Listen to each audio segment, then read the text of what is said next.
Kosova ka shënuar një tjetër hap të rëndësishëm në zhvillimin e teknologjisë së dronëve, me njoftimin e prodhuesit të njohur Ridvan Aliu se droni luftarak i quajtur Skifteri K1 është tashmë gati pas përfundimit të fazës së testimit. Aliu publikoi së fundmi në faqen e tij në Facebook një video ku ky dron godet sakt një pikë të synuar, duke dhënë detajet e reja mbi specifikat e tij teknike dhe kapacitetet e tij operative. Sipas njoftimit të Aliut, Skifteri K1 ka arritur rezultate premtuese dhe karakterizohet nga një kombinim kapacitetesh që e bëjnë atë një model inovativ në kategorinë e dronëve me rreze të gjatë veprimi. Ky dron operon me një rrezë veprimi prej mbi 1000 kilometrash, që e pozicionon atë larg standardeve të zakonshme për dronët e zhvilluar në rajon. Gjatë testimeve, droni ka fluturuar për 7 orë 12 minuta, duke demonstruar një autonomi të konsiderueshme, e cila mund të shfrytëzohet në misione të zgjatura pa ndërprerje. Një tjetër veçori e rëndësishme e këtij modeli është kapaciteti i ngarkesës, që arrin deri në 42 kg. Kjo mundson që Skifteri K1 të mbajë pajisje të rëndësishme operacionale, qoftë për qëllime vëzhgimi, qendra sensorike apo misione të tjera mbrojtëse.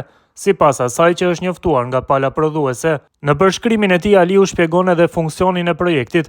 Droni është konceptuar për misione mbrojtëse, duke theksuar se ai nuk është i destinuar për të kthyer pas, por të kryejë detyrat e kërkuara në distanca shumë të largëta.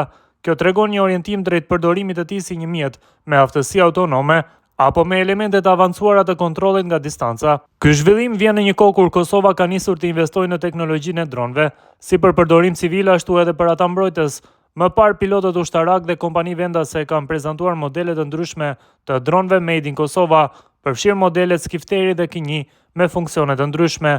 Për shembull, modeli bazë Skifteri u përurua në një ceremoni në Gjilan, ku u dha informacion se arrin lartësi deri në 5000 metra dhe një rrezë veprimi rreth 20 kilometra, ndërkohë që modeli Kamikaz K1 është krijuar me karakteristika të veçanta teknike. Megjithatë, duhet potencuar se për momentin pjesa më e madhe e informacionit mbi Skifteri K1 mbetet e bazuar kryesisht te njoftimet e producentit dhe videot e shpërndara në rrjetet sociale.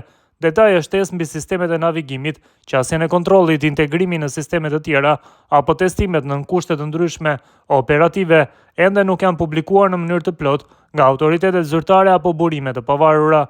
Pavarësisht kësaj, zhvillimi i dronit Skifteri K1 paraqet një arritje të dukshme në teknologjinë vendore të Kosovës dhe riflet përpjekjet për të avancuar kapacitete teknologjike në sektorin e pajisjeve pa pilot, një fushë që konkurron intensivisht në arenën globale.